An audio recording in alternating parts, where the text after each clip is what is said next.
খাগড়াছড়ির মানিকছড়িতে deputy ranger হামিদের কোটি টাকার দুর্নীতি। বন রক্ষার দায়িত্বে থাকা এই কর্মকর্তা নিজেই করছেন বন উজাড় ও পাচার করছেন কাঠ। অবৈধ ইট ভাটার সাথে রয়েছে সিন্ডিকেট, নিজের বদলি ঠেকান ঘুষ দিয়ে। গড়েছেন অবৈধ সম্পদের পাহাড়, দুদকের ও বিচার বিভাগীয় তদন্ত দাবি। বিস্তারিত দেখুন চৌধুরী ইমরান বিন বাশারের করা 5 পর্বের ধারাবাহিক অনুসন্ধানী প্রতিবেদনের প্রথম পর্বে। খাগড়াছড়ির মানিকছড়ি রেঞ্জে কর্মরত ডেপুটি রেঞ্জার মোহাম্মদ আব্দুল হামিদের বিরুদ্ধে বনভূমি দখল, অবৈধ কাঠ পাচার এবং কোটি টাকার দুর্নীতির বিস্তৃত অভিযোগ উঠেছে।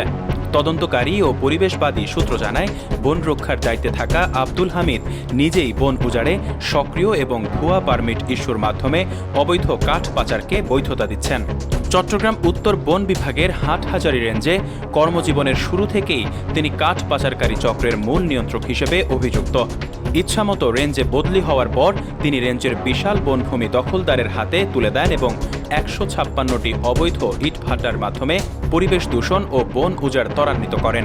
বান্দরবান পালপুরে সরকারি কাঠ ব্যক্তিগত সম্পদে রূপান্তরের অভিযোগও রয়েছে। বর্তমানে মানিকছড়ি রেঞ্জে পোস্টিং নেওয়ার জন্য তিনি ডিএফও মোহাম্মদ ফরিদ মিয়াকে 30 লাখ টাকার ঘুষ দেওয়ার অভিযোগে জড়িত। ওই অঞ্চলে টেবিল জোত পারমিটের আড়ালে প্রতি ঘনফুট কাঠে 100 থেকে 120 টাকা এবং প্রতি ট্রাক লোডিংয়ে 10 থেকে 15,000 টাকা কমিশন আদায় করা হয়। চেক স্টেশনে ট্রানজিট পাশে কাঠের পরিমাণ মেলানো হয় না, যার ফলে সংরক্ষিত বনাঞ্চল থেকে বড় বড় গাছ পাচার হচ্ছে। অভিযোগ অনুযায়ী একজন ডেপুটি রেঞ্জার হিসেবে আব্দুল হামিদের সম্পদ এখন কোটি কোটি টাকার। তার নামে রয়েছে ঢাকায় 2টি ফ্ল্যাট, বালুচর এলাকায় একাধিক আবাসিক ভবন, কক্সবাজারে হোটেল অংশীদারিত্ব, বান্দরবানে রিসোর্ট এবং ঢাকায় বড় ফার্নিচার ব্যবসা, যার কাঁচামাল মূলত পাচারকৃত কাঠ।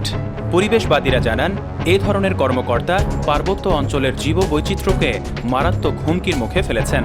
সুশীল সমাজের দাবি, আব্দুল হামিদের সকল ব্যাংক হিসাব জব্দ ও সাময়িক বরখাস্ত করতে হবে এবং একটি উচ্চ পর্যায়ের বিভাগীয় তদন্ত কমিটি গঠন করতে হবে। একই সঙ্গে দুর্নীতি দমন কমিশন দুদকের মাধ্যমে পৃথক অনুসন্ধান শুরু করার আহ্বান জানানো হয়েছে। দর্শক, পরবর্তী পর্বে থাকছে আরও বিস্তারিত। চোখ রাখুন অগ্রযাত্রা প্রতিদিনে। অগ্রযাত্রা প্রতিদিন, নির্ভীক প্রত্যয়ে উজ্জীবিত।